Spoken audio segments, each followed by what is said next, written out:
A very warm welcome to all the dear students. In the year 2013, UPSC has introduced a new pattern in the civil service examination. In fact, they have completely changed the pattern of the mains examination. They have introduced 4 GS papers: GS paper 1, GS paper 2, GS paper 3 and GS paper 4. But what has been very new in the change that was brought in by UPSC is the introduction of the ethics, integrity and the aptitude paper, which is the much needed reform that UPSC has brought in. And subsequent to the introduction of this ethics, integrity and aptitude paper, it has been a nightmare to most of the students who are preparing for civil service, because there is no formal education in our country related to the areas like ethics, aptitude. But however, in some of the Western countries, there is a formal education with regard to the ethics and the case studies and all those things. But however, UPSC for certain reason, which I will subsequently discuss, has introduced this particular thing. It's a welcome development that has happened in the civil service examination pattern. But however, it has been very difficult for the students to accustom to these changes. Few students have been extremely doing well. But however, in order to help the students who are not in a position to understand as to what this particular subject demands, especially with regard to the case studies, so we are starting a new series in StudyIQ as to how to deal with the case studies in ethics. So this would be an introduction lecture just to make you understand as to what is a case study, why civil service, rather in civil service, why the concept of case studies has been introduced, what is expected from an aspirant to solve these case studies. So we'll do all these things, what is expected to solve in case studies and how one can do the case studies very effectively. So we try to solve all these things in this present lecture, and then as we will move on, we will try to take up the number of case studies which has been asked in UPSC, and also number of case studies or the issues that has been concerning the society at present, and how as an administrator you would deal with these issues. So we'll also take a few cases in this way. The idea is to help and to reach out to the students who are preparing for civil service, especially with regard to the second part of the GS paper 4, that is case studies. And you might be aware of the fact that the case studies are almost 50% of the ethics paper, almost 120 to 130 marks come. And I am very sure that the students who will continue to watch this particular series on case studies, you will be able to get more than 60% of the marks in your case studies. So before I proceed further, let me introduce myself. I am Babu and I have secured All India rank 337 in Civil Service Examination 2016. And then I was supposed to get into Indian Administrative Service. Because of some reason I couldn't join, and then subsequently I started teaching for the students preparing for civil service. Even before that, I was working as an assistant commandant in Central Industrial Security Force for almost 3 years, and then I have been in the process of preparation and teaching for the last 12 years.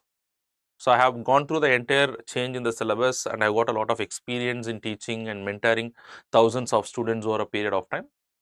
So I thought that let me share my experience and help the students who are preparing for the civil service in the future. So let us just proceed further. Let us first try to understand a few basic questions in today's lecture, and then subsequently we will come out with the series of case studies. We will try to do at least 2 to 3 case studies in a week, so that the students also understand as to how to deal with various case studies, what is essential in a case study. But this lecture is just an introduction lecture. We will try to understand what is exactly these questions. So once you understand these questions, then only you will be in a position to solve the case studies in the first place. So first thing that you have to understand is what is a case study. Second is what is the purpose or what is the rationality as to why the case studies has been introduced in the civil service examination. Before 2013 it was not there. So what happened suddenly, why it has to be introduced in the civil service examination. What are the essentials to solve a case study effectively. And there are a number of students will have to solve that. So how your case study is going to stand out, because everybody might know the technique as to how to do it, but how your case study will stand out. A simple technique, how your case study can stand out from the rest of the students. So this is the basic idea behind this particular lecture, just to give a basic idea, just to make you prepared and aware of the various requirements and the purpose, the rationality as to why this is introduced in the civil service examination. Alright, we will try to understand all these things one by one. So, the first question is, what is a case study? So, before I get into what is a case study, a small announcement from StudyIQ. StudyIQ has launched its prelims to interview batch for the month of August, and the prelims to interview batch has been launched in all the 3 languages, that is in English and also in the Hindi languages. Prelims to interview, as the name suggests, it covers everything which is required to clear the civil service examination, right from the prelims till the interview stage. And students who are interested in taking up the courses, they can opt for these courses in any of these languages, and if they want an additional discount on any of these courses, they can use my code Babu. And all the courses will be in morning batches, and the last day to take admission is 11th of August. So, 11th of August is when this course begins. So, now come to the first question that you have to understand. As to the first thing that you have to understand is, what is a case study? So, why this has been introduced is the second question that we will understand, but before that, what is a case study? So, first you understand what is a case study. So, case study means it is a set of facts, a set of facts that is presented in front of a decision maker. So, the students are the decision maker here who are appearing for the civil service examination.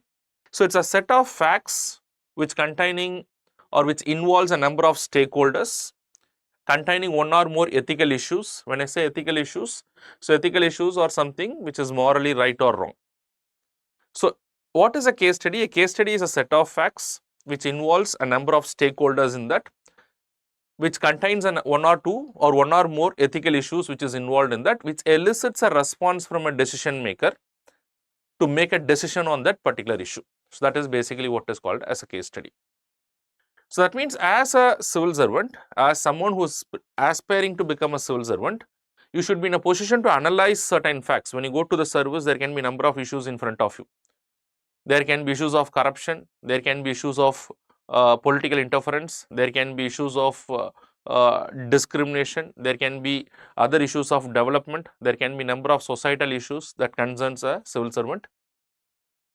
So, if you take any of these issues, what is very common in these issues is that there will be a set of facts. So, for every issue surrounded by a set of facts, it involves a number of stakeholders around that. So, probably the people will be the stakeholders, probably the government servants will be the stakeholders, a government institution may be a stakeholder, the public at large can be a stakeholder. So, there are a number of stakeholders. So, whatever decision that you are going to make, it can have an effect on the life of these people. So, what is a case study? A case study is basically a set of facts which involves a number of stakeholders containing one or more ethical issues in that. So, when you go through the facts, you will understand, okay, there are certain issues, something is right and something is wrong. So, you understand that these are the issues here. And then after understanding all these things, what is the kind of response you will do? What is the kind of decision you will make to address these issues? So, that is basically the idea of case study. So, what is the purpose? So, once you understand as to what is a case study, as I already said, so it involves a set of facts which involves a various stakeholders, which involves a number of stakeholders containing one or more ethical issues, which elicits a response from a decision maker. So, in this case, the decision maker is nothing but the students appearing for the civil service. So, what is the purpose? The purpose or the rationality as to why this case study approach has been introduced in the civil service examination is, as I already said, as an administrator, as a future administrator who is appearing for the civil service examination, UPSC wants to check as to how well you are able to deal with various societal issues.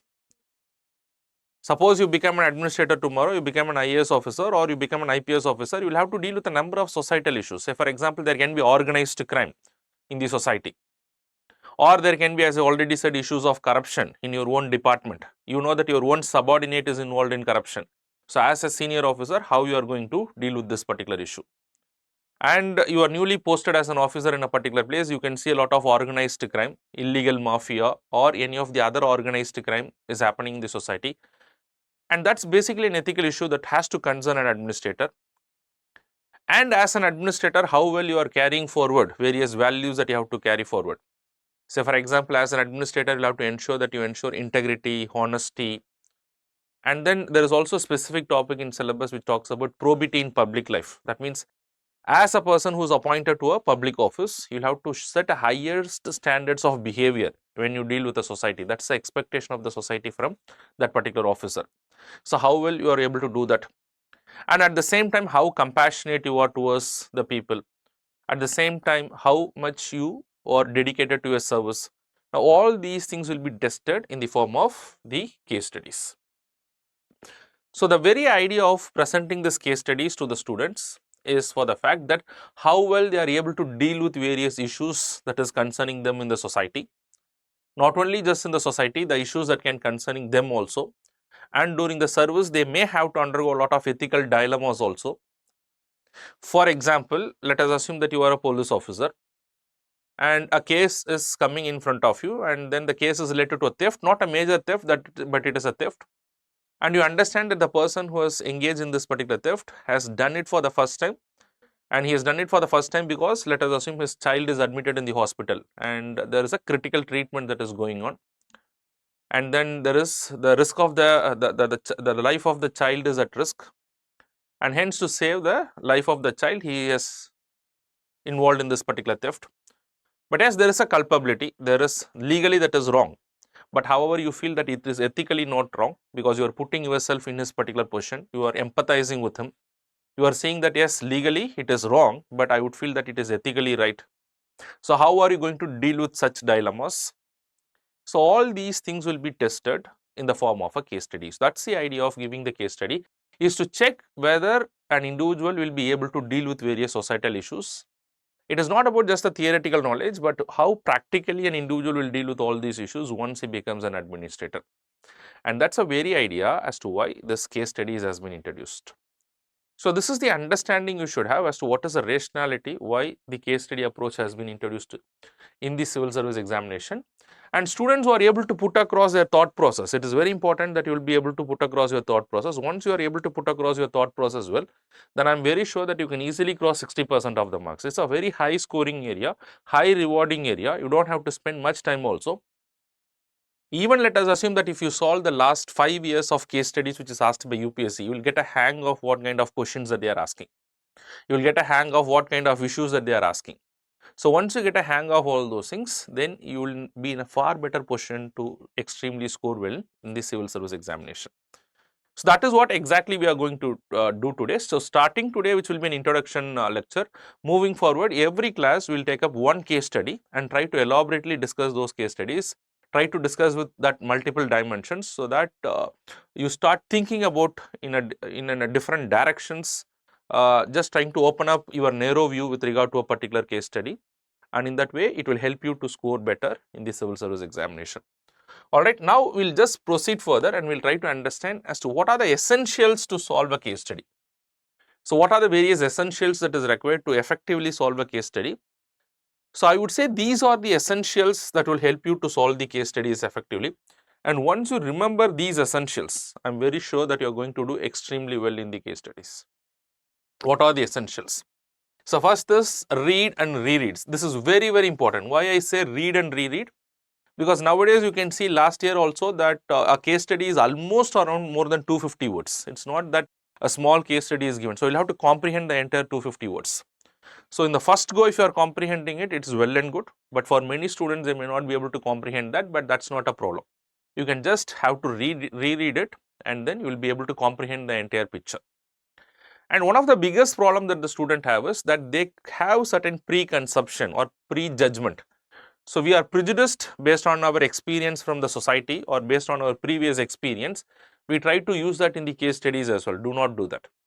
Whatever is given in the case study, only that should be the source of information, only that should be taken as a fact, and according to that you will have to answer. So just give away your preconception and prejudgment before you solve the case study, and that is very important to rationally and to logically solve a case study. Alright. So first read and reread. I would say at least read twice a case study so that you understand and make it a process. Do not start writing your case study just by one reading. Probably you miss out certain information, miss out certain links in the case study. So don't do that. So read, reread the case studies. And then the next thing is understand the subject matter. If you look into the last 5 years of question paper, every case study is majorly based on a particular subject matter. So for example, some of the case studies is based on the societal issues. It can be based on the societal issues. It can be any societal issues. It can be issues of poverty. It can be issues of development. So these are the societal issues, or it can be an organized crime in the society. So you as an administrator or a police officer, how would you stop this organized crime? So that is one major area that the question has been coming. So second thing is probity in governance. So probity in governance is directly mentioned. Probity in governance. So probity in governance means that as an administrator, as an IAS officer or as a police officer, somebody who is appointed to a public office, how you are going to maintain the best standards, the higher moral standards when you deal with the public.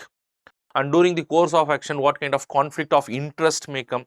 When I say conflict of interest means dealing between the personal interest and the professional responsibilities. So many times we may have to come across, or the civil servants may have to come across these conflict of interest.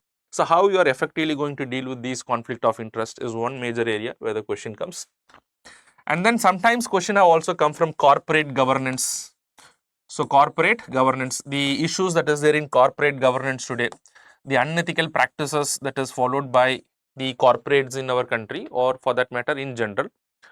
And let us assume that you are an employee in a corporate and you know that there's a lot of unethical practices that is happening in a corporate. So for example, the chemicals, say for example, a manufacturing industry, the chemicals that they use for manufacturing, you know that that chemical is not good for the people, but you have the information, but at the same time you are holding a very responsible position which may be detrimental to the company if you release that information. So here there is again you have a lot of ethical dilemmas as to whether to reveal this information for the larger interest of the public, and at the same time if you reveal that the company may be shut down, what will happen to the employees and your own family. So there's a lot of ethical dilemmas. Such type of questions can also be asked from the corporate governance. And then questions has been asked from environmental issues. And the ethical dilemmas, the corporate governance question can also be related to sexual harassment, violence in the society. So any kind of issues that is concerning the society, and then the other issues may also be taken up and it may be asked in the examination. So these are the major subject matters, I would say, as to how or from where the questions can be asked. So we'll have to be first able to identify as to what is a subject matter. Sometimes a question may have 2-3 subject matters also, or it may be predominantly centered around a particular subject matter also. So try to identify the subject matter. And then as and when you go through, when I say read and read it, you should also be in a position to assess as to who are the various stakeholders involved in the particular process. Suppose let us assume it is an organized crime based on which a question is asking. Let us assume an illegal mining is happening in a particular place. So who will be involved in all those things? It is the public resource that has been looted here. So the public in large is involved. There is an organized nexus. Let us assume organized crime will happen because of some nexus between the government officials and say probably the politicians. That means that's a serious concern. That serious concern also involves probity in governance, because they are not maintaining high standards in terms of their functioning. The issues of corruption is involved in this particular area. So who will be affected because of all those things? The public will be affected, the government officials, the government institution, the politicians probably if they are involved. So these are all the various stakeholders in this particular process. So try to identify the stakeholders. So once you identify the stakeholders, it gives a broader dimension to approach to what has been asked in the question. And then the next thing that you have to identify is the ethical issues and the dilemmas. When I say ethical issues, so what are the things that you feel morally wrong in this particular thing? So these are the ethical issues. It can be anything. So whatever you feel that it is wrong, then that is the ethical issues in this particular thing. So once you read that, you should also mark it down as to what are the various ethical issues in this particular case, to my opinion. So identifying the ethical issues and the ethical dilemmas. When I say ethical dilemmas, so which you puts in a position of you are little confused as to what to decide, whether to go this directions or whether to go this direction. So in either cases there are certain consequences. So there can be positive and negative consequences in either side, but you'll have to decide ultimately what is the best course of action. So it will also put you in ethical dilemmas. So every case might have few ethical dilemmas. So try to identify as to what are the ethical issues and the ethical dilemmas in the case studies. So once you identify the ethical issues and the ethical dilemmas, Then the next thing is to identify the directives in the question. So that's very, very important. You will have to identify the directives. When I say you will have to identify the directives, you will have to exactly write what is asked in the question. So what happens is, again, students have a prejudgment. So once they identify all those things, they start writing whatever they have prepared earlier. No. So you'll have to clearly see what is the directive or what is the instruction in the question. So for example, the question is asking for what are the various available options. So I'm just giving few examples. What are the various available options? Available options. So this is one way I think UPSC is asking the question, or they can ask you what is the best course of action. What are the various available options, or you can critically evaluate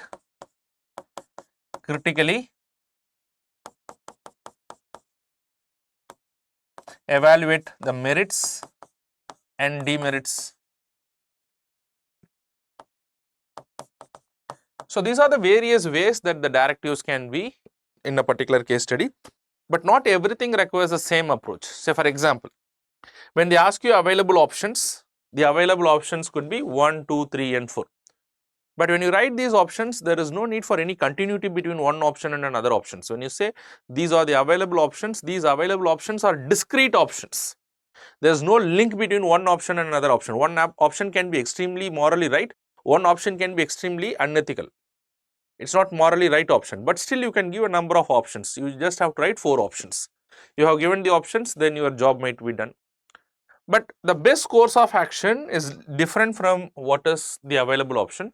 If you see the best course of action is something that you are putting across a logical sequence of events as to how you would deal in this particular case. So when you write the best course of action, the best course of actions are not discrete options that you are writing, but it is a series of steps that you will take in order to address the issue that is presented in this particular case. So there has to be continuity when you write this particular answer, probably when you write the best course of action. So there is difference between as to what is the best option, what are the various options available, and the best course of action. So one is discrete and the next one should have a logical continuity, a logical sequence in the way it is to be answered. And then the last thing is critically evaluate the merits and demerits. There can be other directives also. So critically evaluate the merits and demerits. So whatever options, say for example, they might have given few options, so they wanted you to evaluate these options. So that means your own assessment of what could be the possible positive consequences and negative consequences of these options. And that is what is the critical evaluation, critical assessment, critical examination, which means that you'll have to investigate every options deeply, and then you should give a fair judgment of that, whether this option is right or wrong. So it has this issue and this has this positives as well. So you should have a fair assessment of that particular option. So this directive is extremely important for the students to get better marks. So there can be other directives also, but probably what I am trying to suggest is that in every case study you should understand the subject matter. Once you understand the subject matter, then you should be able to identify the various stakeholders so that you can broaden the areas on which you can write the answers once you identify all the stakeholders. And also you will have to identify the ethical issues and the ethical dilemmas involved in this particular case. And then finally, you should also understand as to what exactly is asked in the question, that is what is the directive. So this is something that everybody has to do, but yes, some of the students score better than the other candidates, because ultimately it comes to how do they put their thought process. Okay, you have identified the ethical issues, you have identified the ethical dilemmas, but how do you articulate your answer, how do you present your answer makes a lot of difference. So that is what makes an answer different from one another, and that depends upon how rational and how logical in writing the answer. When I say rational, that you eliminate all the preconceptions and the prejudgment that you have. You completely focus on the fact that is given at you, the facts that is presented in that particular case, and your answer is strictly based on the facts. And while taking the decisions as an administrator, please understand, you should also be aware of the various basic laws in our country. When I say rational decision, you should be aware of the various basic laws in our country. Suppose let us assume it is related to sexual harassment. If it is related to Right to Information Act, probably as an administrator, you should be aware of the basic laws around. You cannot write something which is blatantly violation of the laws in our country. So you should be aware of the basic laws. You can take into the values in the constitution. You can take into consideration the atmosphere of rule of law in our country. So it has to be a very rational approach, and it has to be logically presented as well. Logically, when I say, it should be sensible also.